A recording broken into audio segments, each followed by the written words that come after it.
Hi guys! Welcome back to my channel, and for today's video is dito tayo sa Barangay Paligawan, Silang, Cavite. And dito sa likod ko is meron tayong available na property which is last 11 lots, and meron po siyang minimum cut na 300 square meter. And siya guys, actually maganda yung property kasi ito siya, developed na siya. So gagawa na lang dito ng guardhouse. Yan. And then dito is lalagyan din ng ating concrete roads. Yan, malapad siya. Along Barangay Road yung ating property. Ayan.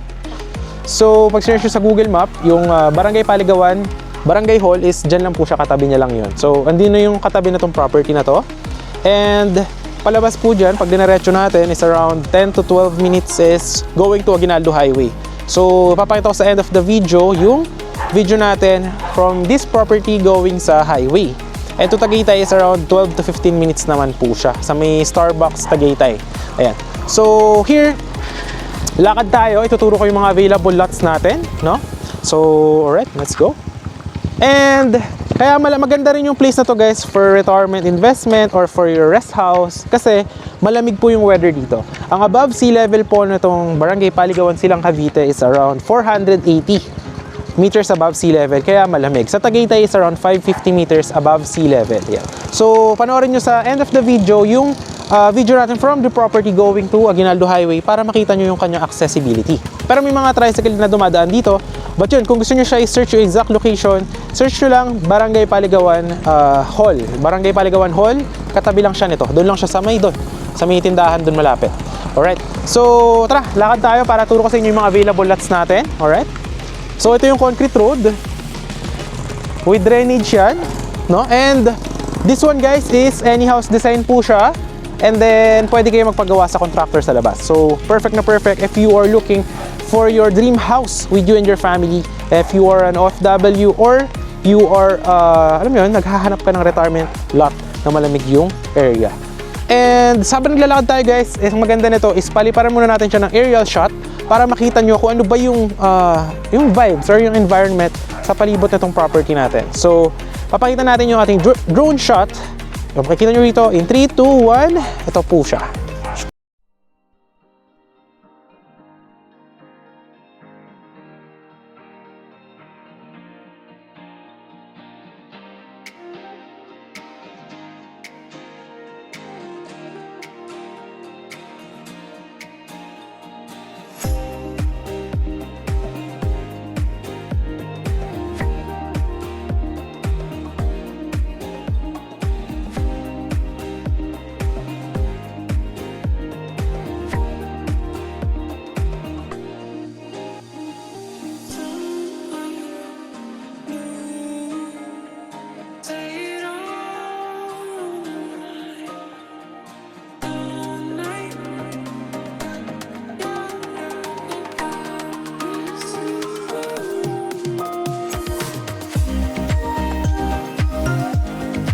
So yun guys, nakita nyo naman yung ating drone shot, di ba? Napakaganda. And makita mo, overlooking siya. Actually, ano to to Tagaytay is around 12 to 15 minutes. So, yung weather dito, same yung vibes. Ewan ko lang kung rinig tayo, pero mahangin kasi ngayon no? Lalo guys, pag mga 6 PM above, is naghahamog din po dito. So, tara, ilakad ko kayo doon sa may available natin ng mga lots. Yan. So, yan, di ba yun yung Barangay Road? So, andito yung mga available lots. Tara. Alright. So, meron tayo doon na dalawang lot, 300 square meter, no? So, lakaran siguro natin yon, pero unahin nyo muna natin yung mga nandito.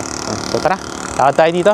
And, ano ba yung sample pala ng ng itsura nitong project? Yung mga tapos na, tapos may mga nakatira na, and nagpagawa na sila ng any house design nila. So, papakita ko sa inyo yung drone shot nung property natin na tapos na. Yung mga nakatira na. At katabi niya lang din yung mga property na yun dito sa Silang, Cavite. So, I will show you yung mga project natin na yan. Here on 3, 2, 1, ito po yung mga finish natin ng mga project.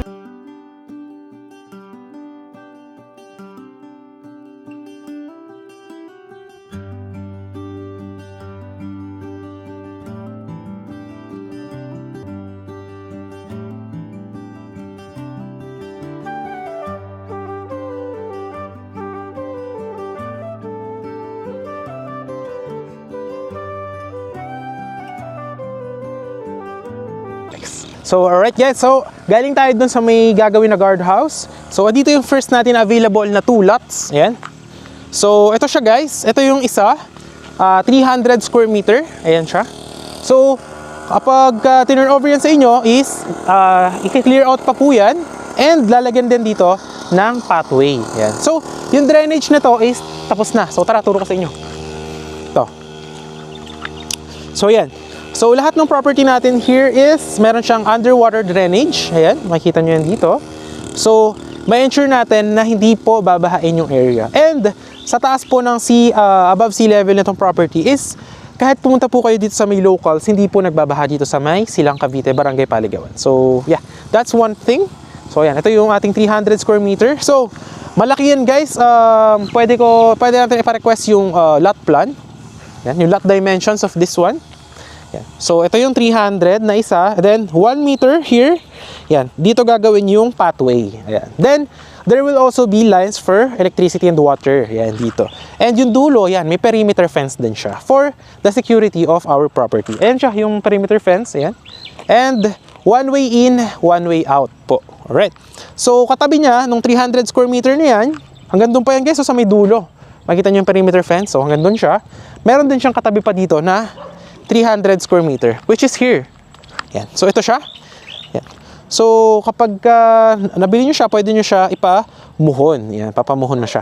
So, pwede niyo pa clear out yan. So, ito yung isa pang 300 square meter. Yan. So, yan. Ito siya. Actually, maganda, no? Malapad siya. Malapad. Then, we also have here one lot. Turo ko sa inyo. Katabi naman siya nung ating gagawin na parks and playground and amenities. Tsaka yung multi-purpose hall. So, turo ko sa inyo yung 300 square meter na yan. Ayun guys, so yun yung mga drainage natin. Diba? Ganda. Yan. So, ano pala dito guys, sa Barangay Paligawan, if you will search on Google, andito yung mga sikat na mga resort dito sa Silang. And marami ditong yung mga for Airbnb, yan. Parang yung meron kasi dito ng mga resort na may mga swimming pool, may mga training center for mga seafarer, mga seaman. Tapos, meron din dito ng mga for Airbnb, tsaka sa Agoda, yung mga pwede ka mag-staycation. Kasi, yung weather dito is relaxing. Yan. So, if you are looking for a property na, alam mo yun, you are from the city, example, you are from BGC Taguig, Manila, Pasig, Marikina. So, napaka-crowded. And you decided to invest on a property here, alam nyo yun, you have your peace of mind since this is actually a pre-selling one. So, affordable po yung price natin.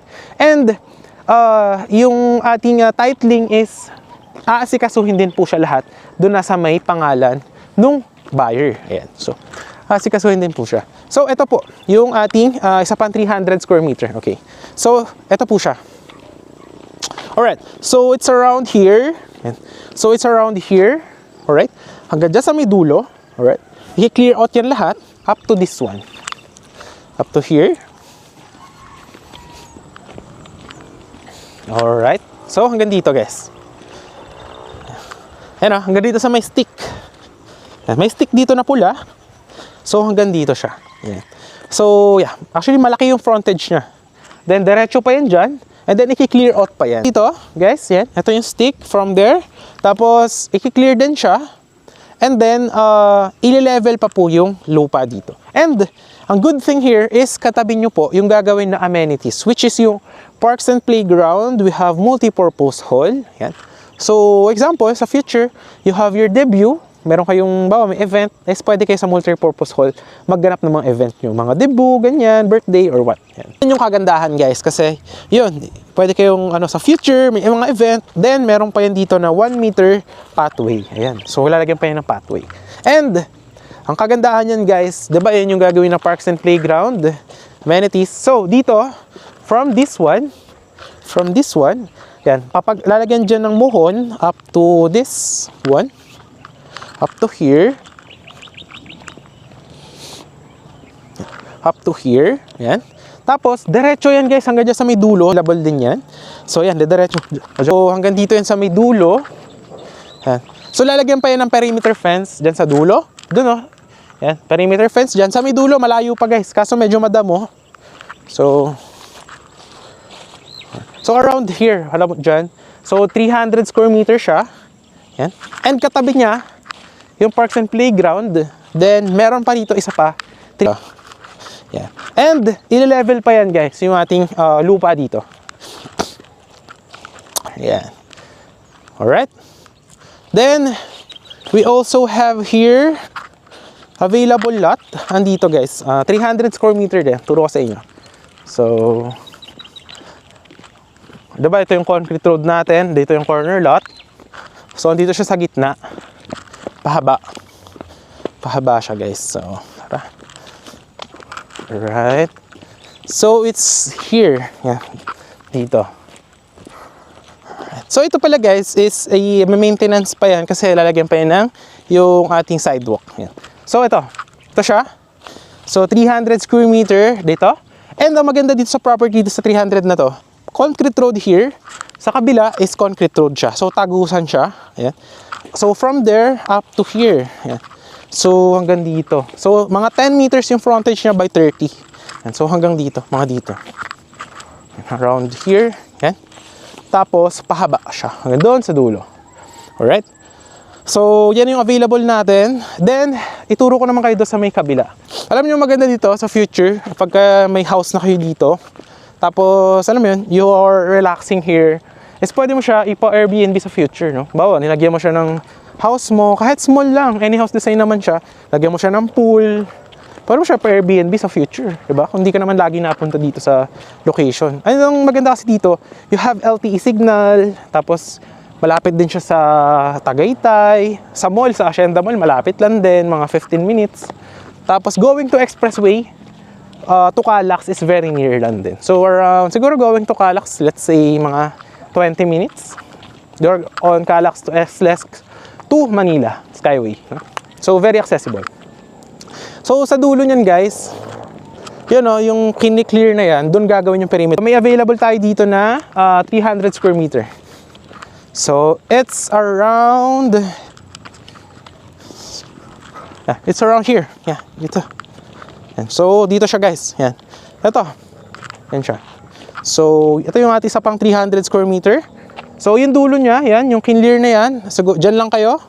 Lalakaran ko nila para relax lang kayo dyan. So hanggang dito yun sa dulo guys.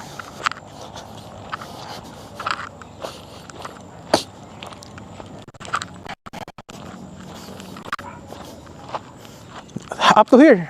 Very big, di ba? Malaki no? Hanggang dito. Yan. Tapos, pahaba. Pag ganyan siya.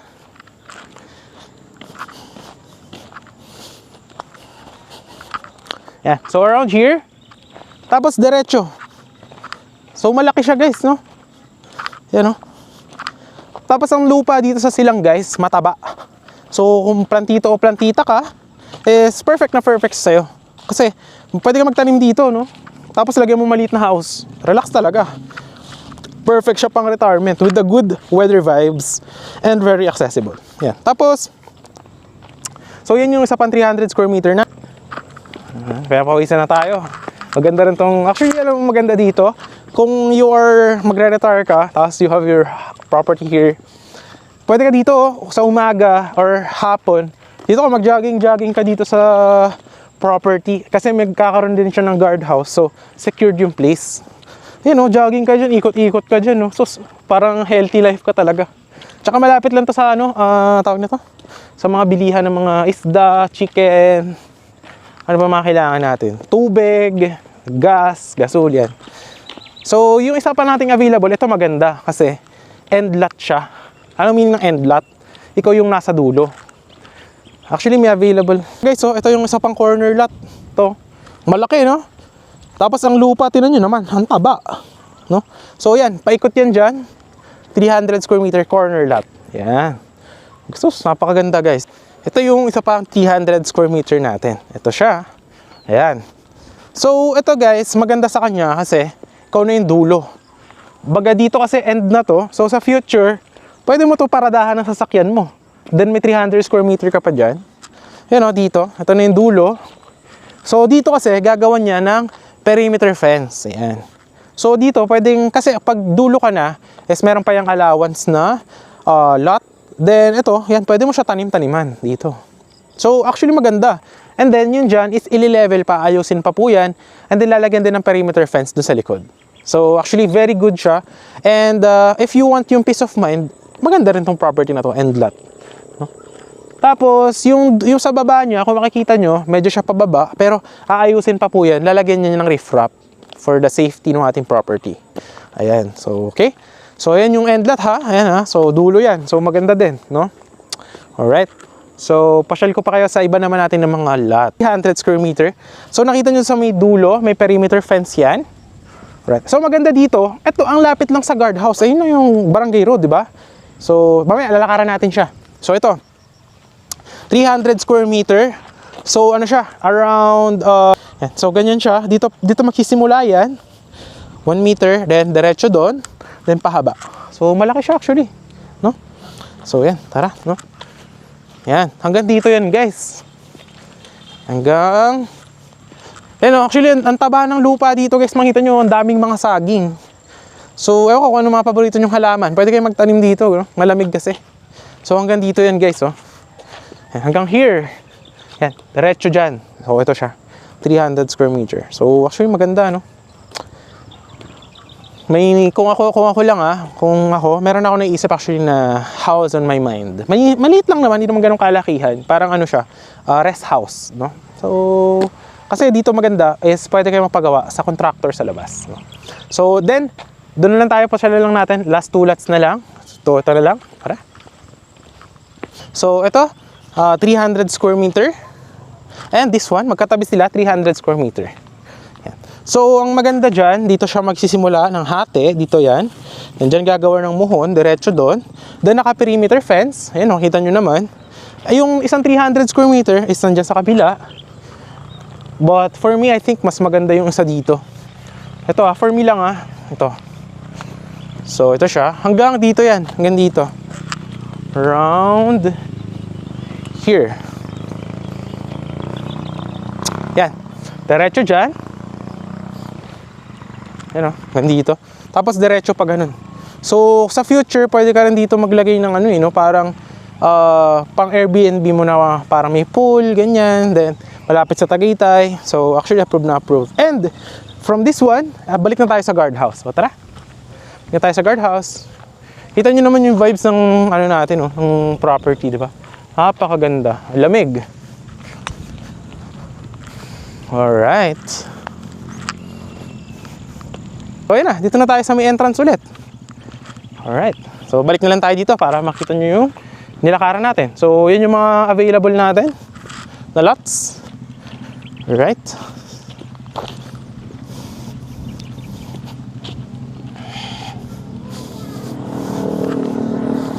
Alright. So, yan. Nakabalik na tayo dito sa ating guardhouse. Yan. And dito na ulit yung perimeter fence natin. Ayan. So, that's our property tour for today. So, nakapag-workout tayo ng walking. Siguro nakaburn tayo ng ilang calories. So, yan. Pero actually cool weather, no? Ayan, ngayon is, kita nyo, 5:40 na. 5:40. And yan, nagsisimula na lumamig po dito sa property. Ayan. So, maraming salamat sa panonood, guys. If nandito ka pa sa dulo. And ipapanood na lang natin yung ating video from this property going to the highway.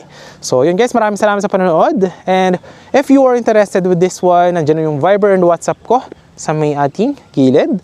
Ayan, message mo lang ako. So, limited lots na lang po siya. And, yun. Maraming salamat. And if you are abroad, yan. So, I hope you are having a great time. Siguro, pauwi ka na rin dito. And you are interested here. So, message mo lang ako if you are interested. So yun guys, maraming salamat sa panonood. So isa-swipe ko na to and I will pop up the video of this one to the highway. Babush!